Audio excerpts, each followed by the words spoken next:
Karena hidup itu proses, jadi berkah dan karomah itu tergantung diri kita. Gunung Micil. Gunung Micil, Ya, Gunung Micil. Ini dari dulunya udah begini. Oh. Dan ini memang peradaban yang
Simbah Among Tani, Simbah Liman Daim, Simbah Imam Daim, itu masyarakat sini. Karena pada waktu itu wallahu alam biwak soab, saya setengah ngimpi setengah tidak. Saya bertemu sama beliau, saya tanya namanya siapa, Mbah Asmane sinten. Aku Maulana. Maulana sapa? Sinten? Yusuf. Yusuf sinten? Yusuf Zubair. Maka Syekh Maulana Yusuf Zubair. Gitu. Jadi itu sejarah sedikit. Nah, selamat sore. Assalamualaikum warahmatullahi wabarakatuh. Alhamdulillah, para netizen yang terhormat, tadi saya sudah berkunjung ke istilahnya sesepuh desa Kalikayen. Saya tadi minta izin dan minta diceritakan soal makam beliau yang akan kita eksplor pada sore hari ini, dan beliau telah memberikan beberapa sejarah singkat yang beliau pernah mengalaminya, yang namanya Sendang Sentul. Pak lali kabeh aku ngeblank. Pak sapa? Pak Jamil. Nah, Pak Jamil tadi sudah memberikan wawasan itu tidak bisa diceritakan hari ini atau sekarang.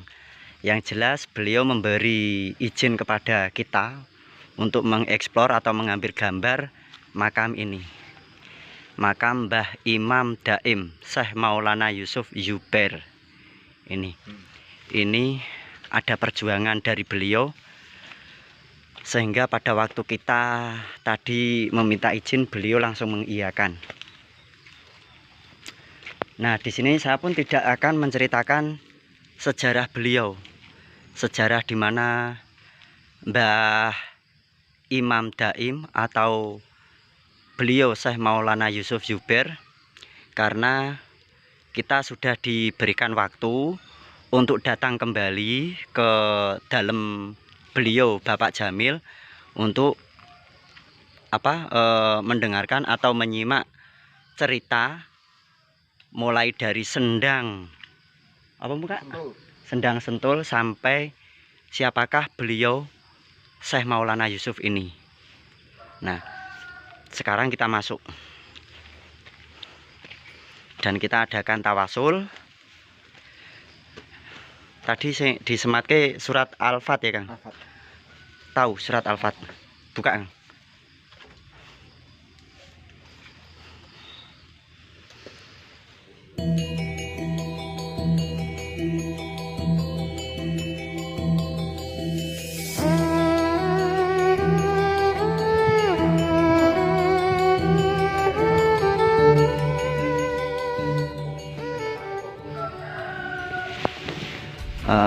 Dan beliau tadi menyampaikan juga bahwa kita boleh mengeksplor, kita boleh memperkenalkan, cuma untuk sejarahnya kita belum berani mengungkap. Jadi kita sudah ada semacam perjanjian suatu saat atau kapan kita akan bertemu dengan beliau, yaitu Bapak Jamil, dan kita dipersilahkan untuk mengambil gambar. Kita pun juga dipersilahkan untuk tawasul di sini. Begitu ya Kak ya? Betul.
Alhamdulillahirobbilalamin. Nah, tadi kita sudah tawasul, kita sudah minta izin ke Pak Kuncen atau Pak Jamil. Kita juga sudah izin, walaupun apa yang kita sampaikan lewat doa, bacaan-bacaan surat pendek, kita sudah sampaikan ke beliau. Sudah saatnya kita akan mengeksplor tempat ini. Sebenarnya tempat ini itu apa toh gitu. Tapi sebelum ke pokok pembahasan, nah di sini waktu pertama dulu saya datang ke sini tahun 2016, sebenarnya batas makam milik dari Mbah siapa Imam Daim ini yang asli. Terus yang di dalam itu tadi sudah dibangun, ini yang asli. Dan kita akan mencoba melihat di samping, kalau kita menghadap ke mana ini Kak, ke rono di ngalor rono lo, utara. Jadi di samping kanan ini ada makam yang benar-benar sudah tua. Cuma tadi Bapak Jamil belum menceritakan makam ini makam siapa. Biasanya sih mungkin kalau prediksi saya, beliau-beliau ini adalah entah itu murid atau pengikut beliau, seperti itu. Biasanya seperti itu. Ada pepunden, maka ada istilahnya kayak pamongnya. Nah, kenapa di tempat ini namanya Gunung Mijil. Gunung Mijil banyak batuan-batuan yang sangat besar-besar. Kalau saya menyebutnya ini merupakan situs di atas situs. Kenapa demikian? Karena situs makam Mbah Imam Daim atau Syekh Maulana Yusuf Zubair itu di atas situs yang disebut dengan megalit, era megalitikum. Tapi di sini merupakan bentuk kontur tanahnya itu memang sudah dibangun pada zamannya, yaitu menjadi punden berundak. Kenapa saya menyebutnya punden berundak? Nanti kita bisa lihat bahwa di sini itu bangunannya, kalau menurut orang sini ini bangunannya asli. Tapi jika menurut saya ini memang bangunan sudah lama, cuma jauh sebelum ada tulisan atau masih prasejarah. Nah, kita akan berjalan ke barat, tapi lewat belakang makam.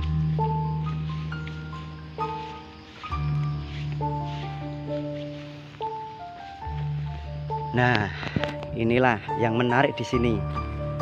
Nanti timbul pertanyaan.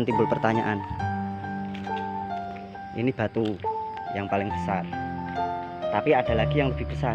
Nah, dengan penataan seperti ini, apakah mungkin manusia di zaman sekarang yang menatanya? Dan terus tujuannya apa? Ini loh. Ini kalau saya menyebutnya ini era megalit, di mana era megalit itu masih disebut dengan prasejarah atau orang belum mengenal tulisan. Nah, kita ada ini batu yang lebih besar atau yang disebut dengan dolmen.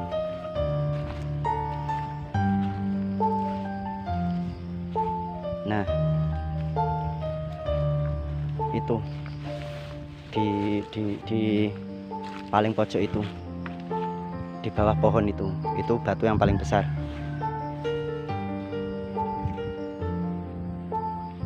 Jadi dulu sini itu pernah ada peradaban yang lebih tua lagi ketimbang sebelum munculnya bangunan candi dan terbentuknya suatu kerajaan-kerajaan di Pulau Jawa. Ini bisa dikatakan peradaban yang paling lama sekali dan paling kuno. Ini kita ini berada di teras paling atas. Jika kita turun, ini ada lagi teras paling bawah.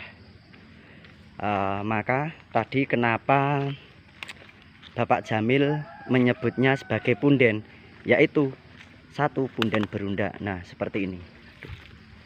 Nah, tidak mungkin jika ini terbentuk oleh alam karena ada struktur penataannya yang sangat rapi sampai sana. Tidak mungkin pula kalau ini yang membentuk orang sekarang, karena pada tahun 2016 saya pernah ke sini bersama dengan teman yang sering atau ahli belusuan.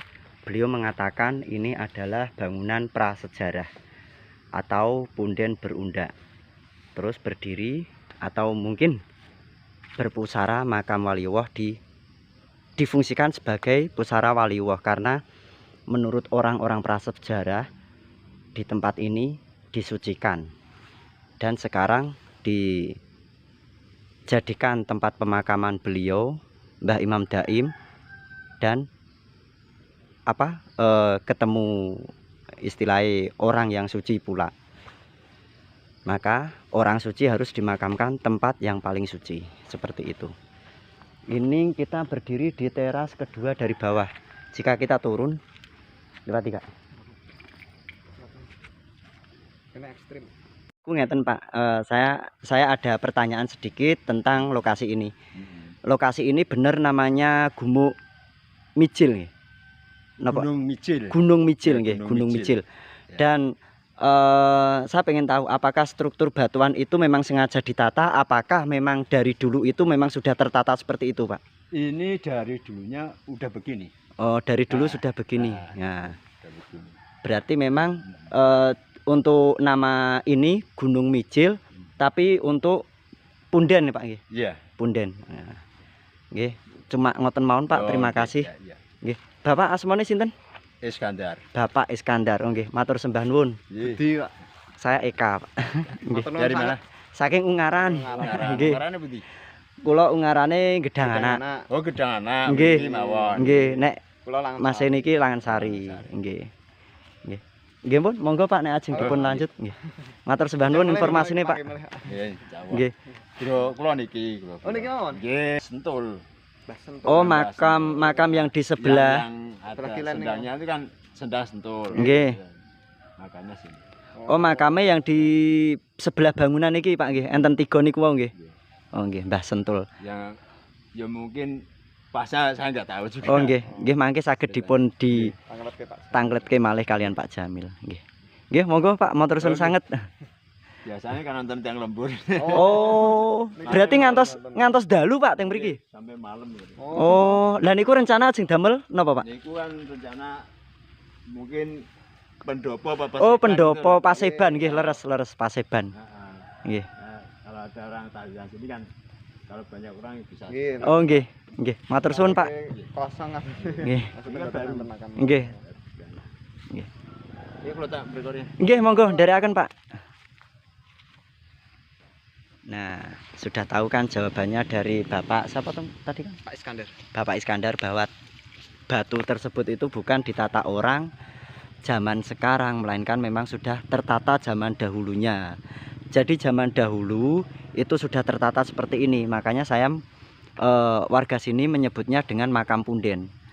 Punden itu bisa saja merujuk kepada tempatnya atau punden berunda. Punden itu juga bisa merujuk kepada junjungan atau sesepuhnya, yaitu Mbah Imam Daim atau Syekh Maulana Yusuf Yuber. Nah, gitu. Seperti itu. Dan ini memang peradaban yang paling tua itu pernah terjadi di sini. Dan apakah dulu tempat ini apa? Dulunya tempat ini juga merupakan tempat suci untuk pemujaan dari era sebelum orang mengenal tulisan atau prasejarah. Di sini peradaban yang paling tua di Ungaran. Sebenarnya ada 2, yaitu Watu Kebo. Cuma kita harus menjangkau ke Watu Kebo. Sekarang jam berapa Kak? Jam 4:30. Sekarang sudah jam 4:30. Jadi kita tidak mungkin next time atau lain waktu kita bisa ke sana. Nah, kita sekarang mau naik dulu dan kita akan melihat-lihat